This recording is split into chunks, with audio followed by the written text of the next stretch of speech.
Olivier Truc, bonjour. Nous sommes très heureux de vous accueillir à la librairie Dialogue. Vous allez nous parler de votre second roman policier, Le Détroit du Loup, paru chez Métayer l'an dernier et tout récemment aux éditions Point. Vous êtes journaliste depuis 1986, vous vivez à Stockholm depuis 1994, où vous êtes le correspondant du Monde pour ce qui concerne les pays nordiques et baltes. Vous êtes également documentariste pour la télévision. Votre entrée dans le paysage de la littérature policière fut très remarquée dès votre premier roman, Le Dernier Lapon, paru en 2012, qui a remporté pas moins de 23 prix. Pouvez-vous nous dévoiler quelques éléments de votre second roman qui s'intitule Le Détroit du Loup ?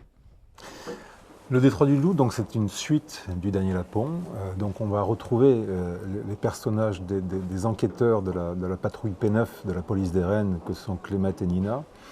L'action s'est déplacée un peu plus au nord encore, si c'est possible, de la Laponie, c'est-à-dire on est vraiment sur la côte de la mer de Barents, c'est l'extrême nord du continent européen, c'est dans la région du Cap Nord.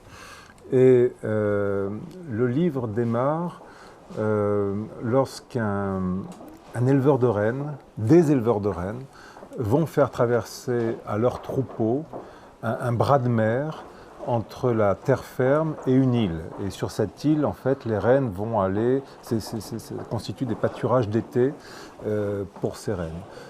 Donc les rennes sont capables de nager, en principe.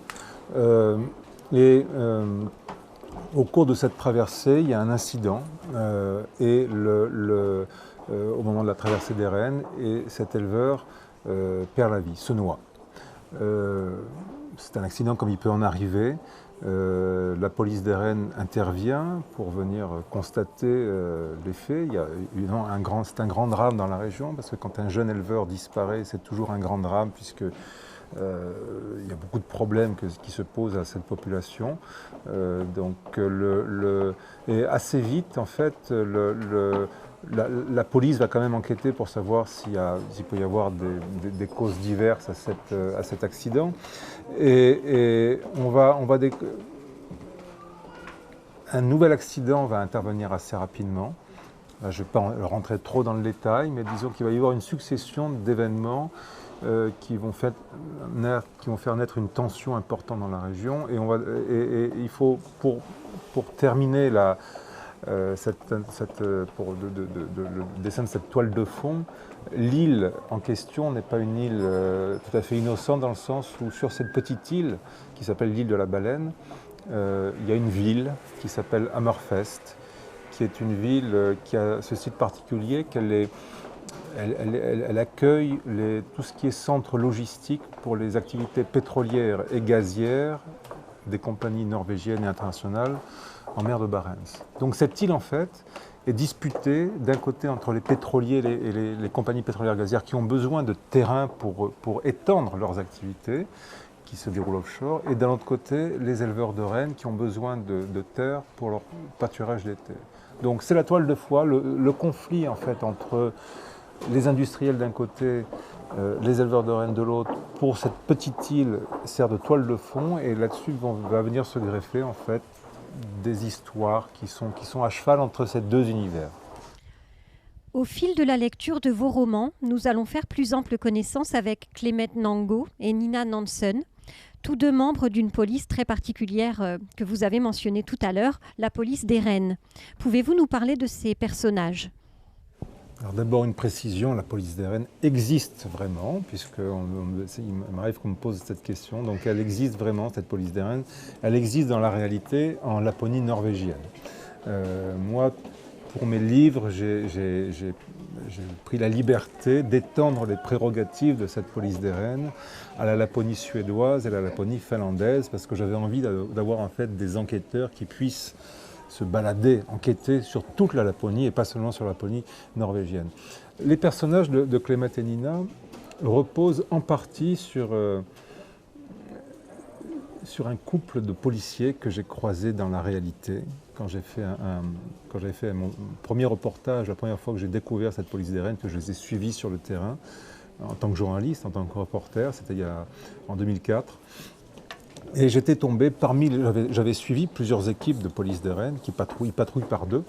Et j'avais suivi notamment une patrouille qui était constituée d'un policier Sami Lapon, qui était norvégien, donc, et d'une jeune fliquette, une petite blonde, toute jeune, toute mignonne, qui venait du sud de la Norvège et c'était sa première affectation dans la police. Et elle venait du sud, elle ne connaissait rien au nord, au Grand Nord plutôt. Et elle ne connaissait rien au Sami non plus, si ce n'est les quelques clichés qu'on peut apprendre dans les livres d'école, c'est-à-dire pas grand-chose. Et j'avais été terriblement séduit par le contraste qu'il y avait entre ces deux policiers, par le jeu qui s'établissait entre eux déjà. Et en fait, je me suis donc beaucoup inspiré de ces deux policiers. Après, j'ai transformé, évidemment, j'ai adapté mes personnages, je les ai enrichis. Je les ai transformés en tout cas, et j'ai transformé notamment le personnage de Clémette en un policier qui est d'origine, qui est moitié Sami, moitié suédois. Il est Sami par son père, suédois par sa mère, et il a une identité troublée, j'allais dire, puisque son grand-père était un éleveur de rennes qui a été exclu du milieu de l'élevage de rennes, ce qui dans le milieu des Samis est très compliqué à gérer, puisque les éleveurs de rennes constituent l'aristocratie, on va dire, du peuple Sami. Sachant que sur les 70 000 Samis qui vivent à peu près sur les 4 pays du Grand Nord, 90% de ces gens ne sont pas dans l'élevage de rennes. Ils sont instituteurs, ils sont garagistes, ils sont infirmiers, ils sont professeurs, ils sont avocats, ils sont je ne sais pas quoi. Donc, et ça s'est fait progressivement, puisque dans le temps, à l'époque où les Samis étaient encore un peuple nomade, c'est-à-dire avant les années 1960, avant l'arrivée du scooter des neiges, l'élevage de rennes était totalement prépondérant pour la culture Sami. C'était vraiment un peuple nomade, ce qui n'est plus le cas aujourd'hui. Mais donc Clémette est un homme comme ça il a cette histoire-là qui traîne en lui. Il a appartenu au peuple du Rennes, mais aujourd'hui il est policier, il est urbain et il se bat un peu avec son identité. Tandis que Nina, elle, c'est la jeune fille elle est très, très, très scandinave, j'allais dire, très féministe, très sûre de son droit, avec une vision claire du bien et du mal. Très sûre d'elle, et aussi elle est nous en ce sens qu'elle débarque dans le Grand Nord avec nos yeux d'innocents, candides, qui ne savons rien du Grand Nord. Donc elle va poser les questions que nous, Français, on se poserait en débarquant là-haut. Donc voilà. Et donc c'est le contraste entre ces deux qui m'a beaucoup plu, qui fait avancer l'histoire. Vous parliez à l'instant du peuple Sami. L'on apprend à travers vos romans que ce peuple fut persécuté durant des siècles dans le but de christianiser la population. Qu'en est-il aujourd'hui ? Le but premier de leur persécution n'était pas tellement l'évangélisation, ça a été un moyen, l'évangélisation. Le but premier, c'était l'exploitation des ressources de la Laponie à partir du XVIIe siècle. C'est-à-dire qu'à l'époque, la Suède aujourd'hui est un pays pacifique, neutre, qui ne fait plus la guerre depuis 200 ans, mais à l'époque, la Suède était un pays terriblement guerrier, et les guerres coûtent cher. Donc, à l'époque où les caisses de l'État, de la couronne suédoise étaient vides, ils se sont rappelés qu'il y avait des grands espaces inhabités, entre guillemets, là-haut dans le Grand Nord, qui n'appartenaient à personne. Et ils se sont dit, tiens, allons voir, on a entendu dire qu'il y avait du minerai, et c'est vrai que c'est une région extrêmement riche en ressources naturelles. Donc en fait, on envoie des cartographes, on envoie des ingénieurs pour aller relever un petit peu tout ce qui est ressources, et on envoie avec eux, de fait, des pasteurs luthériens, qui participent donc à la colonisation de la Laponie en évangélisant les Samis qui, à l'époque, eux, pratiquent le chamanisme, qui est une religion de la nature avec des chamans qui utilisent des tambours pour soigner les gens, pour prédire l'avenir, la météo, ou pour communiquer avec le royaume des morts. Des centaines, des milliers de tambours vont être brûlés comme ça par les pasteurs luthériens. De fait, aujourd'hui encore, ces pasteurs-là ont fait un excellent boulot puisque le chamanisme en tant que tel n'est plus pratiqué. en Laponie nordique. Donc il reste un chamanisme, on va dire, culturel qui est relayé par des artistes, par les artisans, dans les bijoux, dans les pièces de théâtre, par les chanteurs de yoke modernes. Mais c'est vrai que le peuple sami a été au cours des siècles discriminé, persécuté. Il y a encore de la discrimination aujourd'hui, à l'heure où on se parle, il y a encore de la discrimination contre les Samis. Voilà, donc c'est vrai que c'est un phénomène qui dure depuis 400 ans. Le dernier Lapon nous entraînait dans une chasse au trésor à travers les glaces. Le détroit du Loup se déroule en partie dans la ville d'Hammerfest, surnommée le Dubaï de l'Arctique. Qu'est-ce que cela signifie?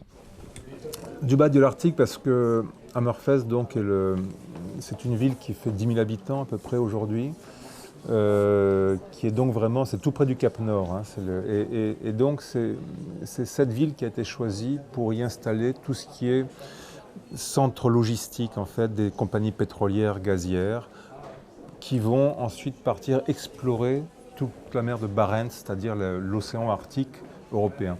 À ce jour, il y a, les Norvégiens exploitent un gisement de gaz qui est à 160 km de Hammerfest et qui est relié à Hammerfest par un gazoduc. Et donc il y a une usine de traitement du gaz qui est à Hammerfest. Et ensuite, le gaz est expédié dans le monde par des gros bateaux. Sous peu, dans les fin 2015, peut-être 2016, une compagnie pétrolière italienne va commencer aussi à exploiter un gisement de pétrole. Ce sera le premier en mer de Barents côté européen. Les Russes exploitent déjà un gisement pétrolier un peu plus à l'est. Donc, Hammerfest est un point central en fait pour tout ce qui est cette exploitation pétrolière et gazière du Grand Nord, sachant que en Norvège, la Norvège est devenue une puissance pétrolière, c'est une pétromonarchie depuis la fin des années 1960, avec la découverte de pétrole et de gaz en mer du Nord, mais en mer du Nord, on atteint les pics de production. Donc les industriels norvégiens et internationaux sont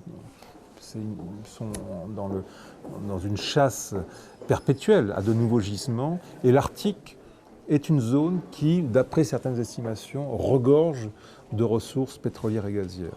Alors après, c'est très compliqué de trouver des choses dans le Grand Nord, puisqu'il y a des conditions climatiques, météorologiques qui sont terribles.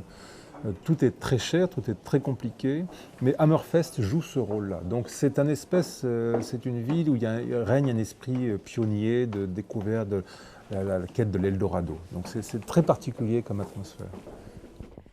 Vous êtes également l'auteur d'une enquête sur un rescapé français du Goulag, intitulée L'imposteur, paru chez Point en octobre 2015.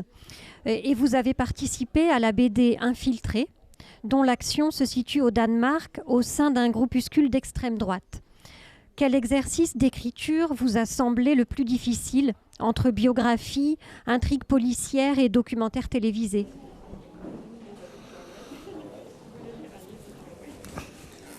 Ce qu'il y a de commun dans toutes ces formes d'écriture-là, c'est le travail d'enquête journalistique. Quel que soit le média que j'utilise ensuite, il y a à la base un intérêt pour une question, un gros travail d'enquête. Ensuite les formes d'écriture sont très différentes, les formes de travail sont extrêmement différentes. Moi, je viens de mon métier de base, si je peux m'exprimer comme ça, c'est l'écriture, c'est la presse écrite, journaliste de presse écrite. Donc c'est là où j'ai appris mon métier, c'est là où j'ai effectué le plus gros de mon travail de reporter. C'est un stylo et un carnet à la main. Et après, en termes d'écriture, j'ai fait de la télévision, comme vous l'avez dit, la bande dessinée, la radio aussi. Je pense que quelque part, Si je compare déjà la presse écrite et la télévision, je dirais que le travail du documentaire télévisé en tout cas commence là où le travail du reporter de presse écrite se termine. Parce que souvent, avant de commencer à filmer un documentaire, il y a tout un travail d'enquête préalable. Il a fallu écrire quasiment le film tel qu'on l'imagine pour le proposer au producteur, ce qui a nécessité donc un gros travail d'enquête, de rédaction déjà. Donc voilà, mais c'est là une fois qu'un producteur et qu'une chaîne a dit OK, il faut commencer à tourner. Donc c'est un travail après par l'écriture qui est différent. Un documentaire, on l'écrit 3 fois en fait. On l'écrit une première fois quand on fait le projet qu'on va proposer, donc on fait une première écriture, on imagine ce que peut être le film, si on n'a pas toujours eu la chance d'aller sur place partout. On réécrit une deuxième fois le film quand on fait le tournage, on voit des scènes, on imagine ce qui se passe, on voit ce qu'on filme et on se dit « Ah oui, ça va être bien, tiens, là il dit des choses intéressantes, tout ça ». Et le film, après, on l'écrit vraiment, évidemment, en salle de montage. Une fois que la scène qu'on a imaginée fantastique, eh ben, le son est pourri, donc c'est pas utilisable. Donc il faut imaginer autre chose. On voit qu'on n'a pas les enchaînements nécessaires pour construire la séquence qu'on a imaginée, donc il faut construire autrement. Donc voilà, c'est tout le travail d'écriture, moi, que je trouve facile avec le documentaire, et qui m'a énormément aidé, en fait, moi, pour la construction de mes romans, notamment. Ou pour la bande dessinée, puisqu'on construit par scène, par séquence. La bande dessinée se construit par séquence, donc avec uniquement du dialogue pour le coup sur la bande dessinée. Mais dans tous les cas aussi, il y a une construction dramaturgique qui est importante, alors qui est peut-être moins marquée sur le journalisme, mais en même temps, quand on fait du grand reportage, il faut une dramaturgie aussi. Donc il y a une forme d'écriture qui se rapproche finalement de la... aussi, je ne vais pas dire du roman, ce serait un gros mot de comparer les deux, mais en même temps, moi je considère que mon travail de romancier maintenant, il se nourrit beaucoup de mon travail de journaliste, et je vois vraiment l'écriture de romans noirs, de romans policiers comme un prolongement naturel, en plus de mon travail de journaliste. Donc je trouve qu'à travers toutes ces formes d'écriture que vous citiez, de mon point de vue, ça peut paraître fouillis vu de l'extérieur, mais de mon point de vue, tout ça est très cohérent. En fait.